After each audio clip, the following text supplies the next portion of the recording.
Hello chess friends and welcome to Najdorf chat channel and welcome back to the mega match between Stockfish 13 against Lila C0. So as we mentioned before, these two engines had to battle it out in some bad and irregular openings. For instance, we have seen many times now the King's Gambit, also the Danish Gambit game played by Stockfish 13 against Lila C0 was also cool, I think.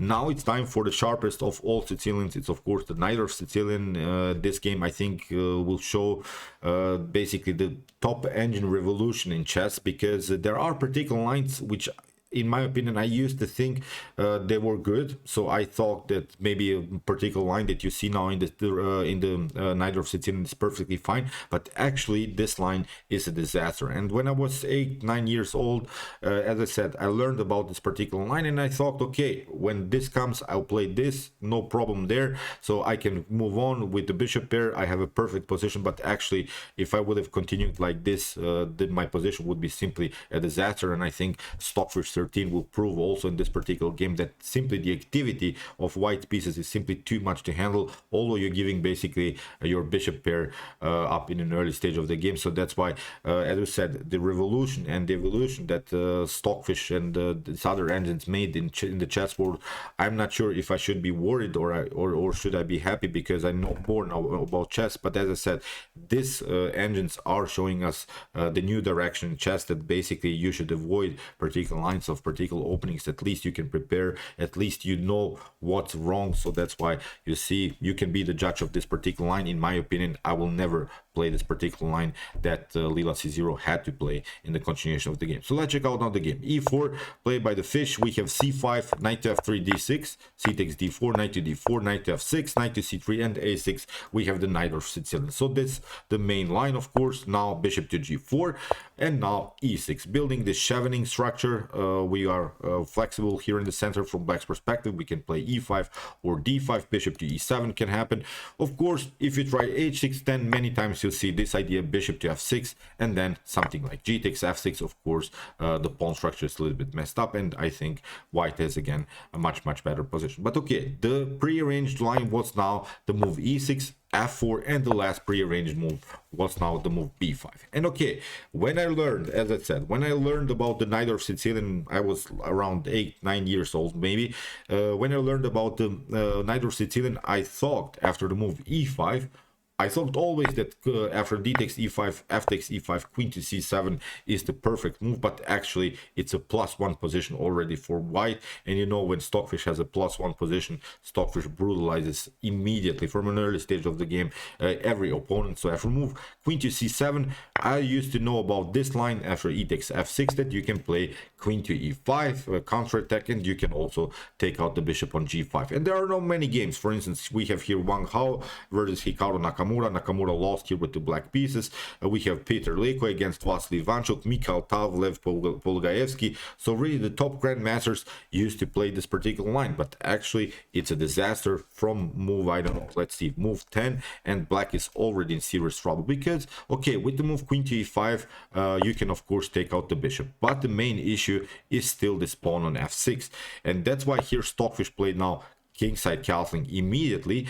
If you take of course here G takes f6, then you get a very nice tactic, knight to e4, and it seems so again that you could play queen to e3, but it's actually again a disaster, because king to h1, you can maybe take out the knight, but you get bishop to f3 and you lose the rook on a8. So that's why here after the move kingside castling, Lila C0 played the move rook to a7, finally getting out of this potential tactics on the light square. So that's why rook to a7, also very often played in top grandmaster levels. So for instance, as we said, Wang Hao versus Hikaru Nakamura, Dragan Solak against Lok Faveli. So here these are, for instance, two grandmasters around 2600. So still, as I said, played in top grandmaster level, this move rook to a7, but it's, as we said, not such a good continuation for black. So after move rook to a7, queen to d3, Stockfish finishes the development, connects now the rooks, and now rook to d7.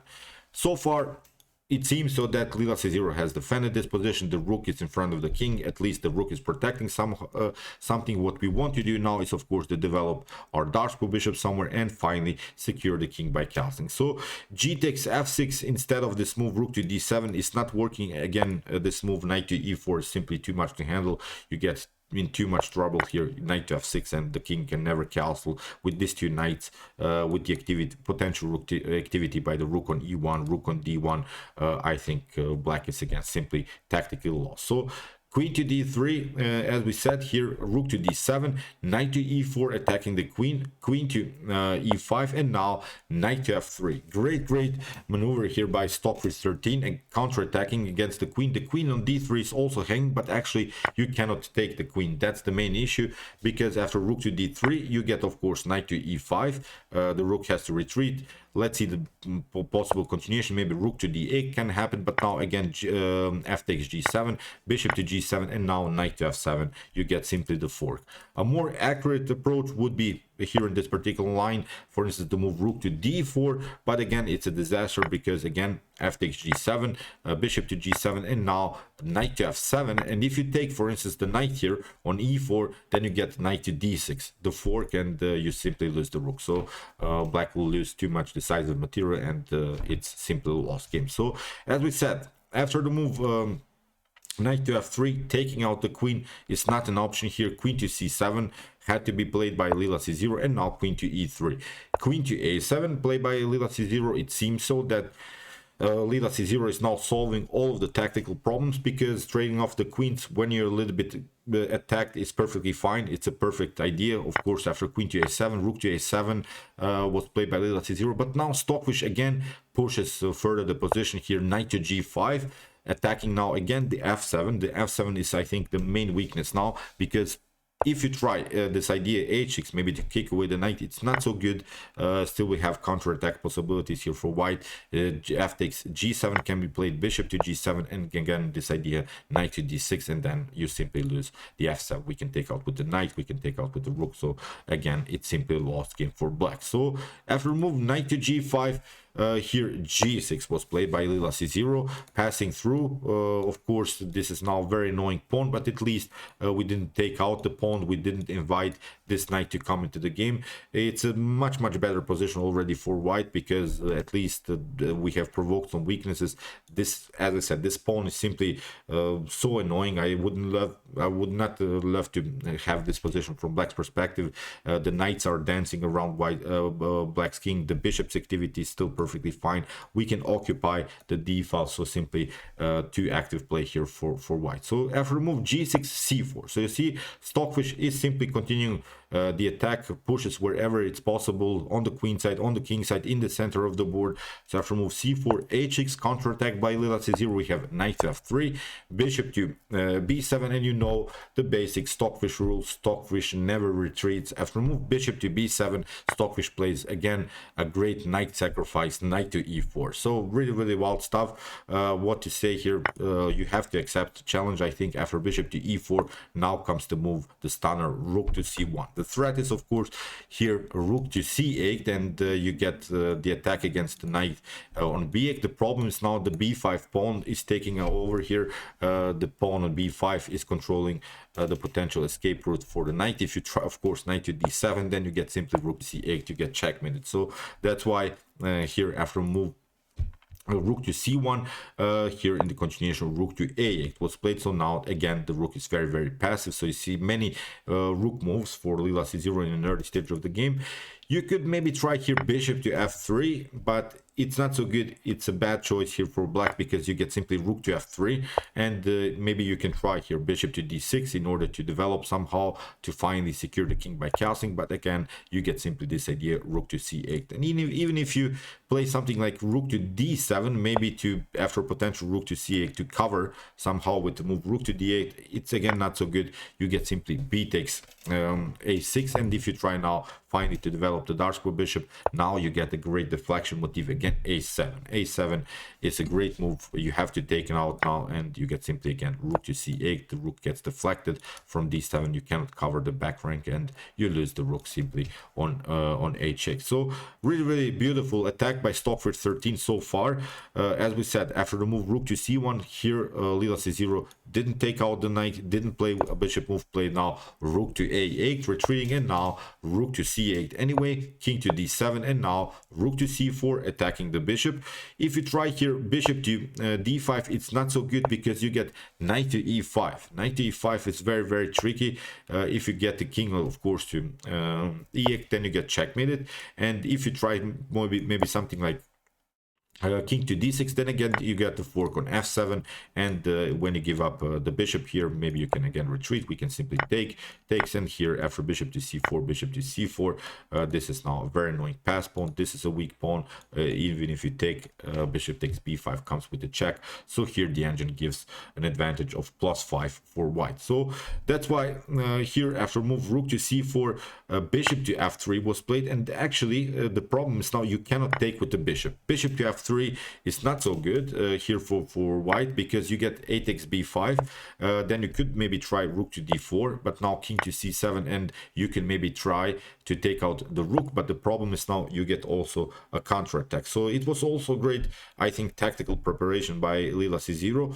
Maybe you could pin the bishop further, but they get then now knight to a6, and you see now many pieces are hanging. The bishop is hanging, and in one particular moment we simply are playing king to b6. I think white would be even forced to maybe give up here the rook for a knight, and then it's a much better position, I think, for black. So that's why after move bishop to f3, tricky move here by Lila-c0, g takes f3 has to be played, but now after 8xb5, rook to d1, and you see now both of these rooks are very annoying, are very dangerous. Here in the continuation, bishop to d6 was played, and now rook to c3. The problem is now you cannot play rook to d4. Rook to d4 is not so good. It seems so that building the battery here on the d file would be the perfect idea for white. We can grab the bishop, but actually it's not so good because you get simply rook takes a2, and then maybe we can take out the bishop, but now king to c7, and now you have to again retreat here to d2, and I think with maybe some rook to c8, king to b6 ideas, rook to c6, finally black has defended this position. Black can regroup, black can bring more pieces into the defense. So I think it's not a good continuation here for white. So that's why after the move bishop to d6, rook to c3 was played, because it's very important now to cut off the potential escape route for the king. So these rooks have to stay on the c file, but also have to stay on the d file. So black again needs many tempi in order to activate the pieces. Now after the move e5, we have bishop to b5.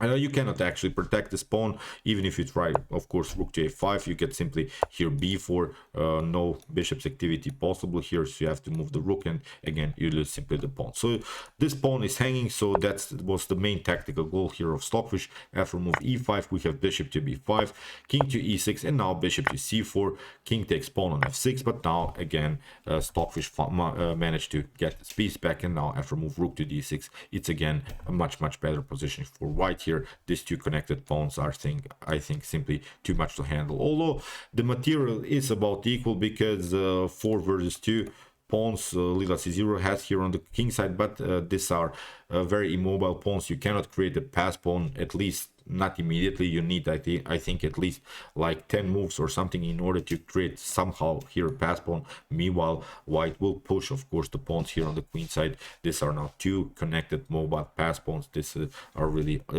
an unstoppable force. So after move rook to d6, we have king to e7, rook to d5, attacking the pawn, knight to d7. You see it's now move 31, and finally this knight comes out in the game, but it's simply too late. Here bishop to b5, attacking rook takes e5. Here Stockfish grabbed another pawn, knight to e6, bishop to c4. Here rook to d5, we have g5, rook to d6, and now king to f2. The king has to play, and now after king to e1, here king to e7, rook to d5. We have rook to a4, but here a great move by Stockfish 13.